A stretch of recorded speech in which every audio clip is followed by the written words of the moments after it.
Halo, this is Insomnia. Kami ada di belakangmu.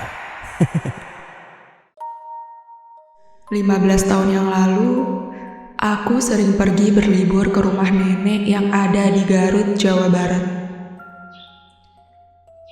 Saat itu, aku sedang libur sekolah panjang, dan orang tuaku membawaku pergi ke rumah nenek untuk liburan di sana.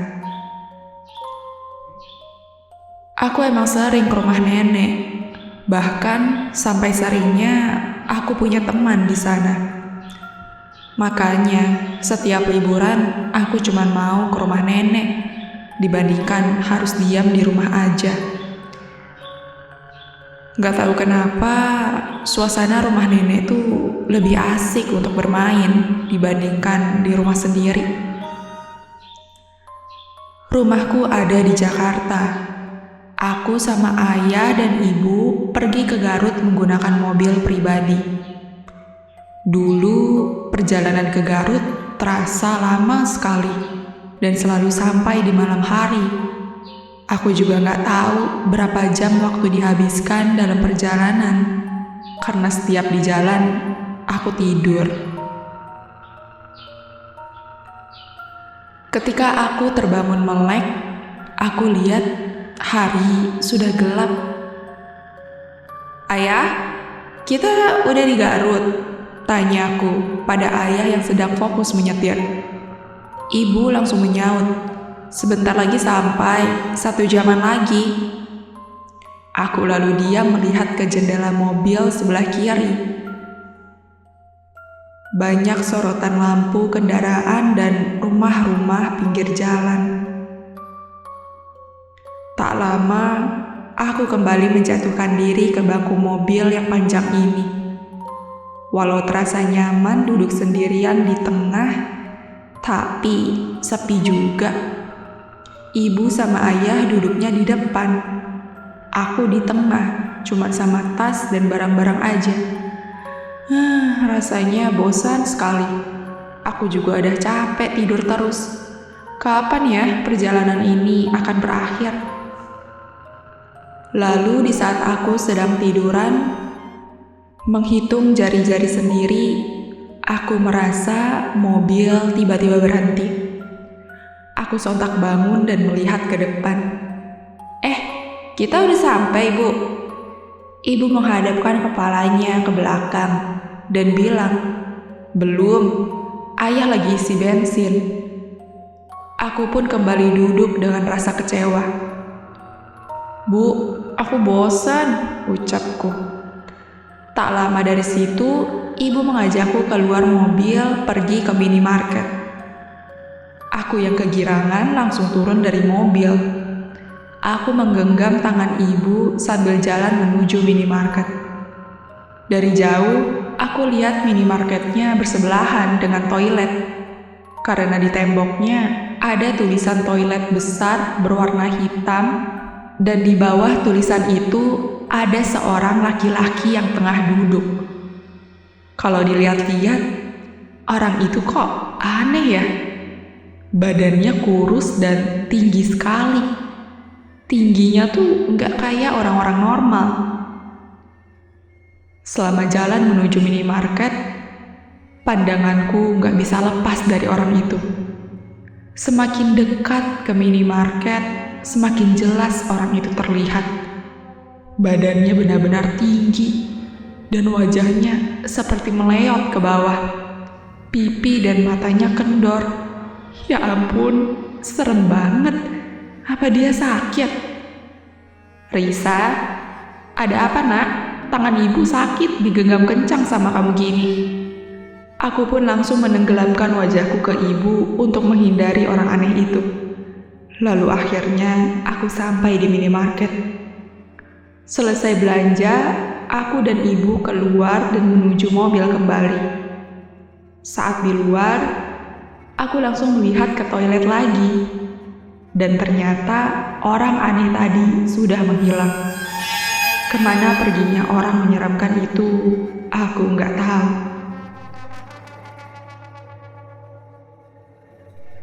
Setelah selesai semua urusan di pom bensin, mobil pun jalan kembali.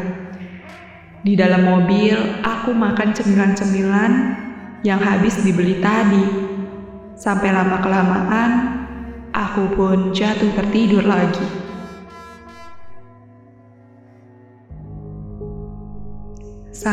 Risa, bangun nak, kita udah sampai. Ucap ibu membangunkanku.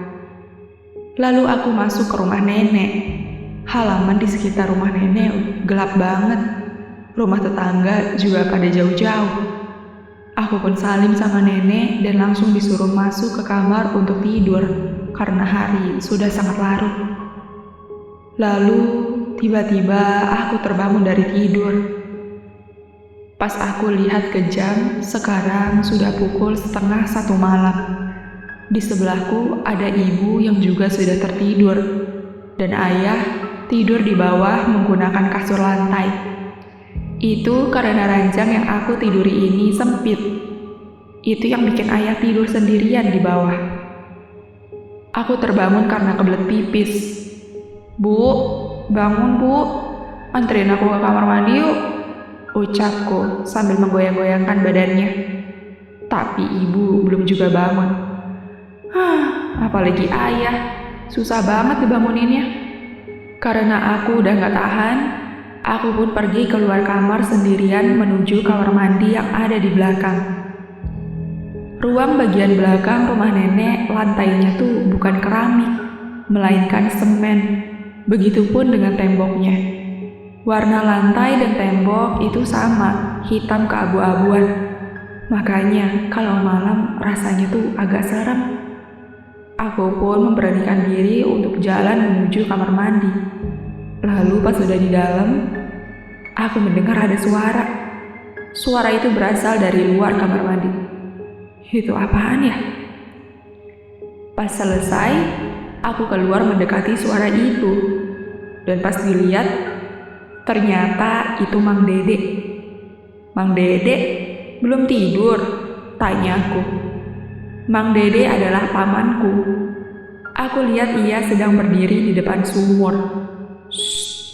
Jangan berisik Risa, ucapnya sembari fokus melihat ke dalam sumur. Aku jadi penasaran. Mang, ngeliatin apaan? Mang Dede kemudian mendekatkan wajahnya kepadaku dan bilang, lagi nunggu setan anak kecil yang pernah jatuh ke dalam sumur ini. Hah? Aku sontak ketakutan, tapi aku hanya refleks senyum. Bohong ya Mang, ucapku pelan.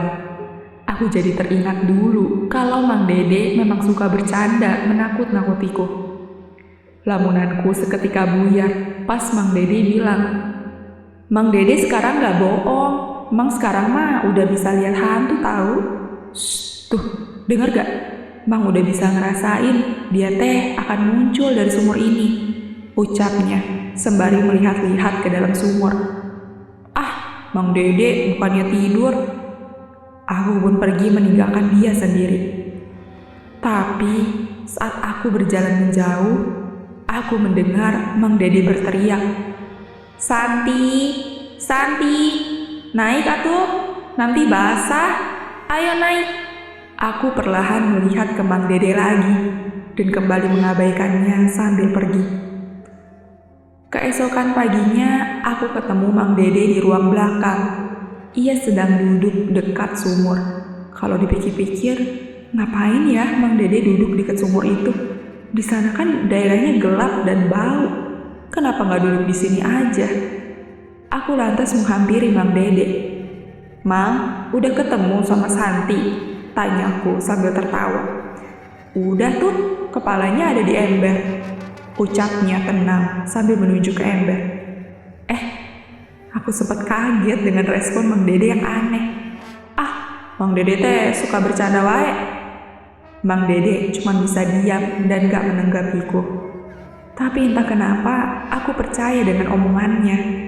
Dan saat aku lihat ke dalam ember, ya Allah, beneran dong ada sebuah kepala gadis perempuan.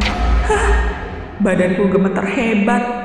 Mang Dede lalu mengambil kepala itu dan didekatkannya kepadaku. Aku langsung menjerit dan melempar kepala yang disodorkan Mang Dede. Ya Allah, aku nggak tahu apa itu kepala asli atau enggak, tapi kenapa kepala itu nampak asli.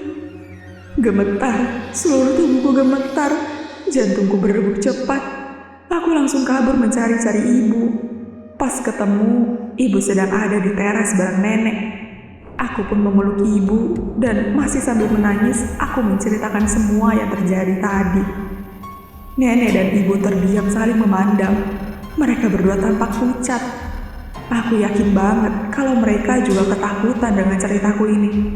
Dengan pelan, nenek bilang, "Risa, Mang Dede teh udah meninggal 2 minggu yang lalu. Terpeleset di pinggir sumur saat lagi ngambil air." Hah? Jadi yang tadi aku lihat itu siapa? Ya Allah, pantas aja Mang Dede bilang kalau dia bisa ngeliat hantu. Kalau dia sendiri udah meninggal. Dari situ, aku gak berhenti menangis dan selalu memeluk ibu. Aku jadi teringat dengan sosok yang ada di pom bensin tadi.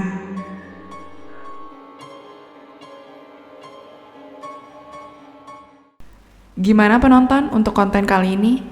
Menurut kalian cerita ini nyata atau tidak? Jangan lupa tulis cerita horor kalian di kolom komentar.